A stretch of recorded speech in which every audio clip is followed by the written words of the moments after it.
Hey, my name's Jeff, and just to start things off, can I get a show of hands of who here is at least 21 years old? Okay. And for those of you who are 21 and over, have you ever gone to a casino with maybe like some friends or something like that, and maybe it was for dinner or to gamble a little bit or whatever, but you're gonna go up in one of the table games and it looks really kind of intimidating and might be a bit nervous, but well. I'm actually a licensed table game dealer by the Pennsylvania State Gaming Commission, and today I'm going to give you a brief introduction into playing blackjack, and maybe even help calm your nerves enough for you to take a seat maybe next time you're out. Quick little history. The first written reference to blackjack was in the early 1600s, and that was by Miguel de Cervantes.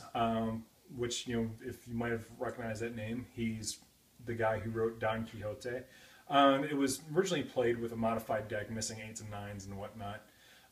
But flash forward to today, the game's played with 52 cards, at least 6 decks, and that's, just to kind of, help eliminate the whole card counting thing, but that's a whole other video.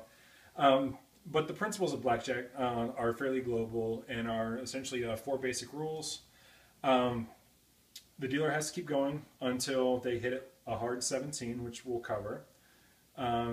You want to try to get 21 with the first 2 cards for a blackjack, which we'll also cover. You want to reach a higher score than the dealer without exceeding 21, or you could just let the dealer go and exceed 21 themselves. But that's the basic layout of the overall rules. What we have is the table, professional, just like you'd find in any other casino. Starting from the outside in, you've got all these different, fun martini glasses. You might see a football or stars or anything really. But that's where your chips go, which we'll get to in a moment. Then just, moving in, if there's any kind of special rules and whatnot, like for instance, it talks about our insurance, that dealers have to hit on a soft 17, which we'll cover, and the blackjacks.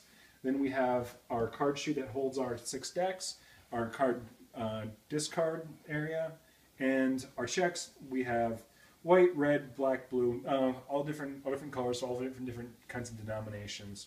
Today we're just going to be using the red ones. They typically go for each one's worth 5. The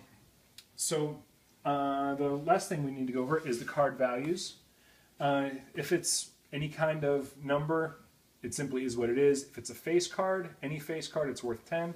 If it's an ace, then it's worth either 1 or 11, which plays into the whole soft 17 that we talked about earlier. So, moving ahead, so you go ahead and show up and sit down at the table. Say you have $100 to play with.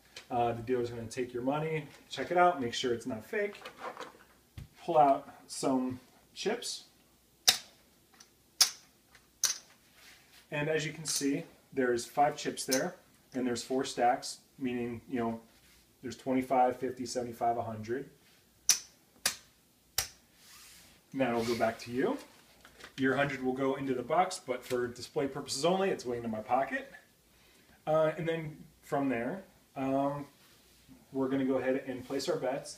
You're typically only allowed to do usually 2 or 3 for one person, but for tonight, we're going to do 5 different spots. So the first thing that the guy's going to do is clear the table, say no more bets. The first card goes into the discard. Then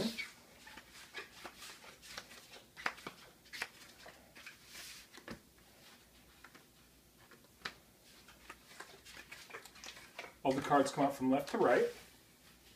And as you can see, there's a blackjack there, which falls into this first rule here. It pays 3 to 2, except when I have an ace showing. That's where insurance comes into play, and you can either go ahead and back up and insure your bets, which would pay 2 to 1, which would essentially mean that you'd be able to keep your money. Or if they want to run if you want to run your risk, you can go ahead and say no, I don't want insurance and I don't want even money, meaning that I would essentially just pay it as a win, as opposed to giving the extra one.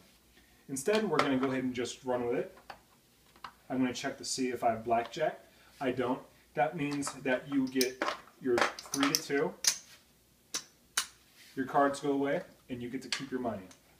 So, moving on to the first hand, you have a 13 here, and you're going to try to hit that. And you have a 14, and you have too many. So that means your cards get mucked. Coming to 16, and we're actually going to go ahead and surrender that. So that means that she gets one back. These two go away, and so do her cards. That's essentially her saying that she doesn't think that she's going to win, so she just wants to go ahead and try. Now, this is a 10, so she's going to want to double down on that. You get a chance to double your money, and for one card, and she gets an ace for a perfect 21. Here we have a pair of 9s that are just going to be split, which means that it's 2 new hands. She could either split again, but we're just going to stay with that for now. And we're going to move on to the next one. Point for 1, and she has a 19. I turn my cards. I have a soft 17. I have a 17. And since they have more than 17 at each of their spots, that means all 3 of them are going to get paid. Y'all get paid 1-to-1 with nothing extra. And then the cards are cleared, and then we go ahead and place bets for the next round. Now, I know that this is incredibly brief, but it's a whole lot of fun. It's pretty easy to get the hang of it. Now, whether you play for 5 minutes or 12 hours, you've essentially seen everything that you're going to see on the table. Remember, like, whenever you sit down and you're going to play money, only play with what you're comfortable with losing, because that's kind of what the games do. But if you find yourself that you do end up having a problem, please go ahead and check out 1-800-GAMBLER. They'd be more than willing to help you out if you fall into any kind of troubles. And also, on that happy note, if you do go out and play, best of luck. And try to remember me on your first big win. Thanks.